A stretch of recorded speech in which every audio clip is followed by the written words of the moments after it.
এক যে ছিল মিষ্টি ছেলে আবু বক্কর নাম, মজারে মজারে দুষ্টমিতে শেখাতো ইসলাম। বাবা মায়ের বাধ্য ছেলে, অভিযোগ কারো নাই, তাই তো তাকে আদর করে ভালোবাসে সবাই। আবু বক্করের সাথে ইসলামের পথে। আর মাত্র কয়েকদিন পরেই কুরবানি, তোকে জবেও করবে। এখন তো তবুও তোকে দেখতে পারছি, কুরবানির পর তো তোকে আর দেখতে পাবো না তুলতুল। ভাবতেই আমার কষ্ট হচ্ছে, অনেক কান্না পাচ্ছে। কি রে, আজ কি তোর মন খারাপ? ঘাস খাচ্ছিস না কেন? দেখ কি সুন্দর তাজা তাজা ঘাস, পেট ভরে খা। না খেলে তুই আরো বড় হবি কেমনে? আরো বড় হবি, তারপর তোর ছোট ছোট বাচ্চা হবে, তুলতুলে বাচ্চা। কি মজা হবে বল। খা খা, সব ঘাস খাবি আজ। তোর কি মনে আছে তুলতুল, তুই কত ছোট ছিলি? তোর হবার পর তোর মাকে বিক্রি করে দিল আমার বাবা। তারপর তুই রাতের বেলা আমার কোলে ছাড়া ঘুমাতেই পারতিস না।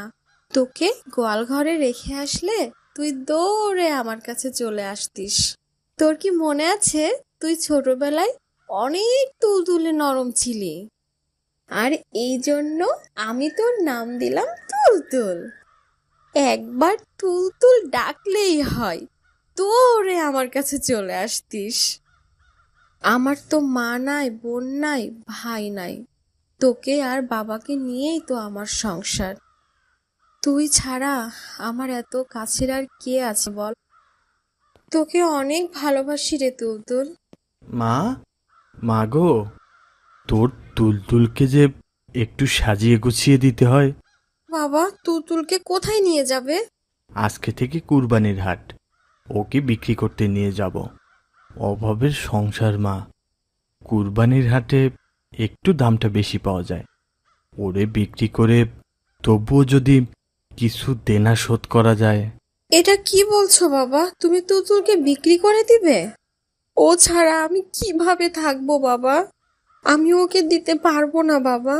মা গো, আমরা গরিব মানুষ, গরিব মানুষদের অত আবেগ থাকতে নেই মা। ওকে বিক্রি করলে কিছুটা ঋণ অন্তত শোধ করতে পারবো। কতদিন আর এই ঋণের বোঝা নিয়ে ঘুরবো বল। আমি তুলতুলকে ছাড়া কিভাবে থাকবো বাবা? তুমি ওকে নিও না। তুলতুলকে নিয়ে কুরবানি দিবে, আমি আর ওকে দেখতে পাবো না। আমি ভাবতেও পারছি না বাবা, তুমি ওকে নিও না, দয়া করে নিও না। আমি ওকে বিক্রি করে আবার একটা ছোট্ট ছাগলের বাচ্চা কিনে দিব। তুই তুলতুলকে দিয়ে দে মা। আমরা গরিব মানুষ, আমাদের কি আর অত আহ্লাদ করলে হয় মা? না বাবা, আমি ওকে দিতে পারবো না। তুমি ওকে নিও না বাবা, আমি ওকে ছাড়া থাকতে পারবো না বাবা। নিও না বাবা, ওকে নিও না, আমার তুলতুলকে নিও না। আমি একা কিভাবে থাকবো বাবা?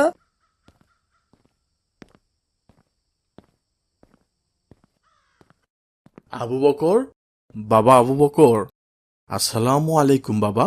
ওয়ালাইকুম আসসালাম বাবা। নিচে চলো, দেখবে আমাদের কুরবানির জন্য পশু কিনে এনেছি। তাই বাবা, এবার নিশ্চয়ই আরো বড় গরু কিনে এনেছো তাই না?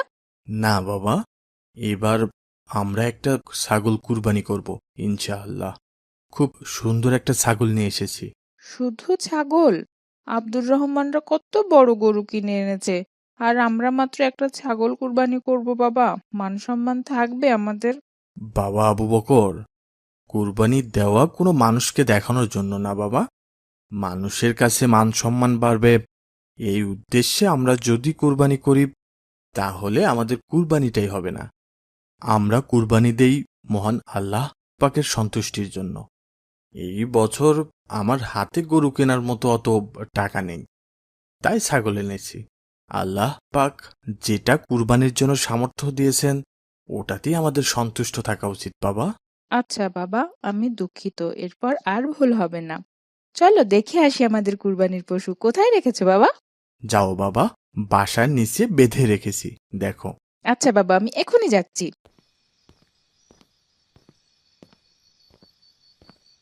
তুই কেমন আছিস তুলতুল?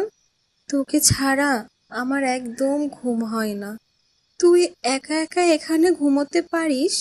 তোর কষ্ট হয় না আমাকে ছাড়া? বাবা তোকে বিক্রি করে দিল, আর মাত্র কয়েকদিন পরেই কুরবানি, তোকে জবেও করবে। এখন তো তবুও তোকে দেখতে পারছি, কুরবানির পর তো তোকে আর দেখতে পাবো না তুলতুল। ভাবতেই আমার কষ্ট হচ্ছে, অনেক কান্না পাচ্ছে। এখন থাক তুলতুল, কেউ দেখে ফেললে আবার ঝামেলা হয়ে যাবে। আমি প্রতিদিন একবার করে এসে তোকে দেখে যাব। তোমাদের কুরবানির পশু কিনেছো ভাই? হ্যাঁ ভাই, আমাদের একটা ছাগল কুরবানি হবে এবার। আমাদের ছাগল দেখবে ভাই, কি যে সুন্দর দেখতে, দেখতে অনেক মায়া লাগে। আচ্ছা চলো যাই, কিন্তু এখন তো সন্ধ্যা হয়ে গেছে, একেবারে মাগরিবের নামাজ আদায় করে তারপরে যাই চলো। আচ্ছা ভাই। আর কদিন পরেই কুরবানি, তোকে কুরবানি করলে আমি কিভাবে থাকবো বল? তোকে ছাড়া আমি থাকতে পারবো না। চল, তুই আর আমি পালাই যাই, আমার আর ভালো লাগছে না। তোকে ছাড়া আমি বাঁচতে পারবো না রে তুলতুল। তুই ছাড়া আমার আর কেউ নেই। কেউ দেখার আগেই চল, আমরা পালাই যাই। চল চল, তাড়াতাড়ি চল। দেখো ভাই, আমাদের ছাগল নিয়ে ওই মেয়েটা কোথায় যাচ্ছে? চোর মনে হয় মেয়েটা, ছাগল নিয়ে পালাচ্ছে। কত খারাপ চোর দেখেছো, কুরবানির ছাগল নিয়ে পালিয়ে যাচ্ছে। ওকে ধরে উচিত শিক্ষা দিতে হবে। চলো ধরি। চলো তাড়াতাড়ি, না হলে পালিয়ে যাবে। তাড়াতাড়ি চলো। ধর ধর, চোর চোর। তোমরা ওকে বেঁধে রেখেছো কেন? তাড়াতাড়ি দড়ি খুলে দাও। বাবা, ও তো চোর, আমাদের কুরবানির ছাগল নিয়ে পালিয়ে যাচ্ছিল। আমি আর আব্দুর রহমান না আসলে তো ছাগল নিয়ে পালিয়েই যেত। আচ্ছা, তুমি আগে ওর দড়ি খোলো। যাও যাও যাও, এখনই যাও। আচ্ছা বাবা। আব্দুর রহমান, চলো ভাই, খুলে দেই। তুমি এত ছোট মানুষ হয়ে চুরি করো?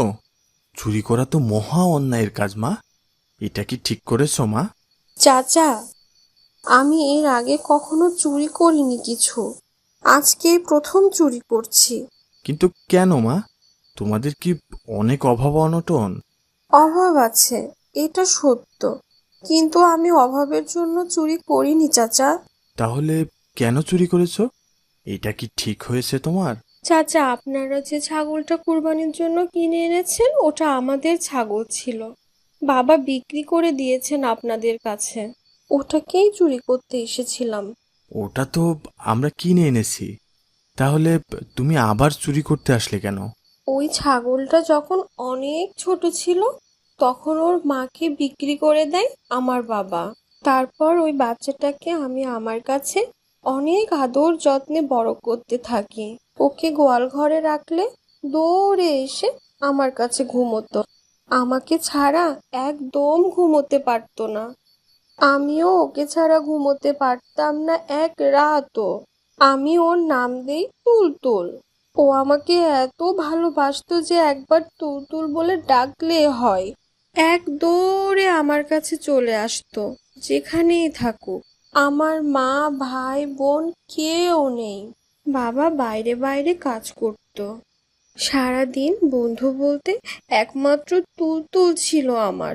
আমি ওর সাথেই সব দুঃখের আনন্দের কথা বলতাম।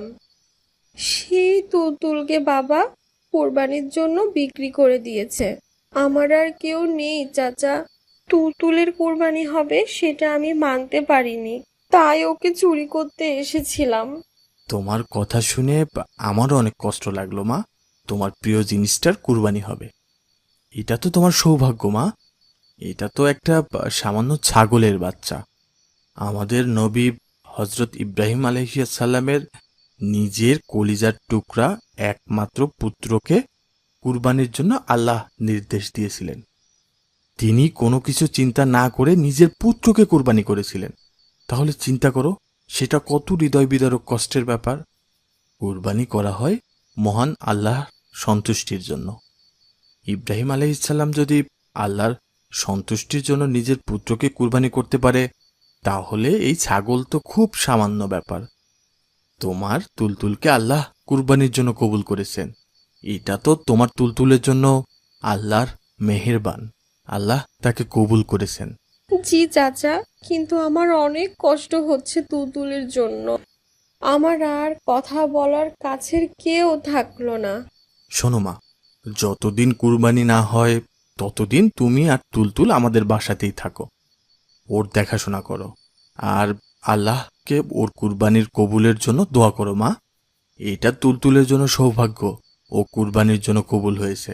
আপনাকে অনেক ধন্যবাদ চাচা, আমাকে তুলতুলের এই শেষ কয়েকটা দিন ওর সাথে থাকতে দেবার জন্য।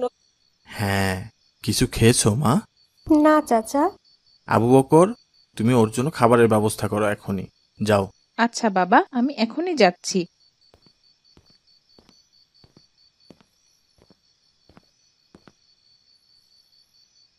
হে আল্লাহ, তুমি আমার তুলতুলকে কবুল করো। আমি আমার সব থেকে প্রিয় বস্তুকে তোমার জন্য কুরবানি দিলাম, তুমি কবুল করে নিও আল্লাহ। হে আল্লাহ, আমার তুলতুল শুধু তোমার জন্য কোরবানি হচ্ছে, ওকে কবুল করো আল্লাহ। বাবা মায়ের বাধ্য ছেলে, অভিযোগ কারো না। মজার মজার সব তাই ইসলামিক তো কার্টুন পেতে তাকে আমাদের চ্যানেলটি আদর এখনই করে সাবস্ক্রাইব করুন আর পাশে থাকা ভালোবাসা বেল আইকনটি প্রেস করুন।